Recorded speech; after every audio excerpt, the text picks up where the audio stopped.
room for compromise on freedom of speech, a new law is the best way to ensure no one offends his religion. From a non-Muslim perspective, we say in free speech you can basically say whatever you like.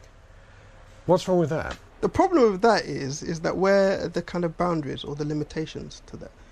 That is the problem. What are the boundaries and limitations for you? For me, it would be kind of those things which maybe some people might hold as sacred. But do you think we should have laws to state that? It would be preferable, because otherwise, if there weren't these kind of legislations in place, then people are obviously going to get very irate. There are common grounds with regards to respecting each other.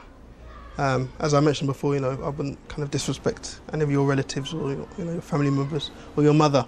So how do you stop people coming out onto the streets with placards saying, behead these people who abuse the name and image of the Prophet? Even though we find that repulsive, behead those who insult Islam, at the same time, it's equally repulsive. I mean, that which sparked it off in the first place, it was equally repulsive, if not even more so.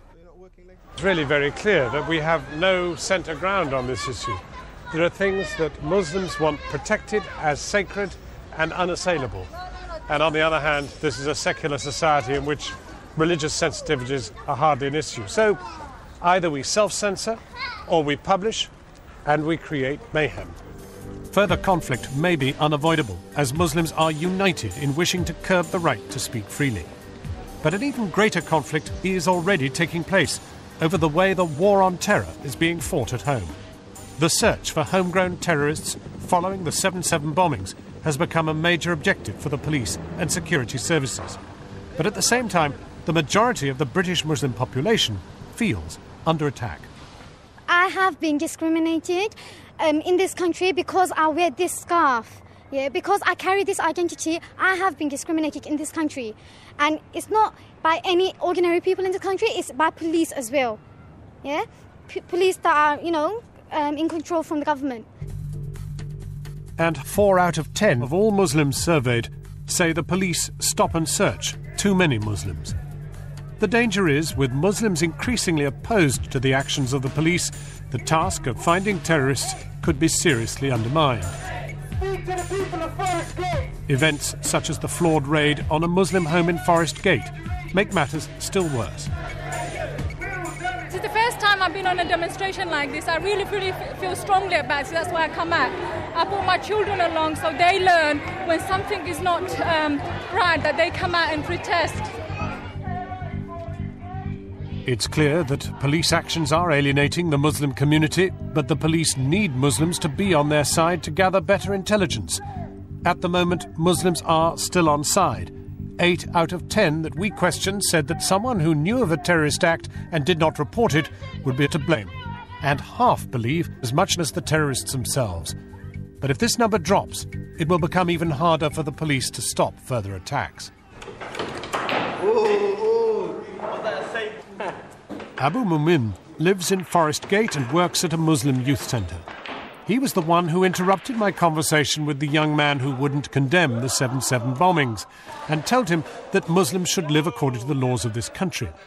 But he feels strongly that the government is making it increasingly hard for Muslims to help in the fight against terrorism.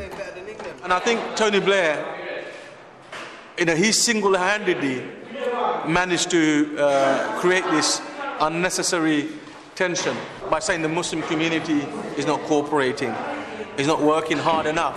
I mean, are we sitting in our backside doing nothing? No, we're working hard, aren't we? Yeah, of course. No one acknowledges that. Not even the media,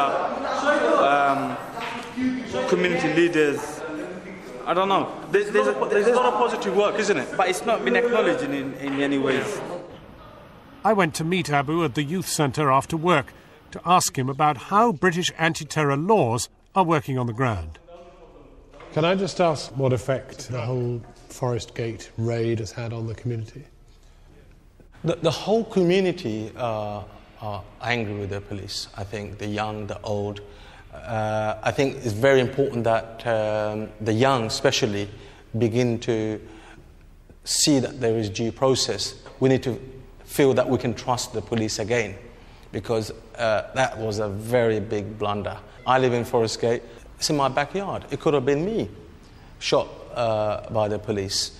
200 police officers coming in and to arrest 2 people. But Abu was clear that terrorism does have to be tackled and that the community needs to get behind the police. There will be many in the community who never had much faith in the police to begin with.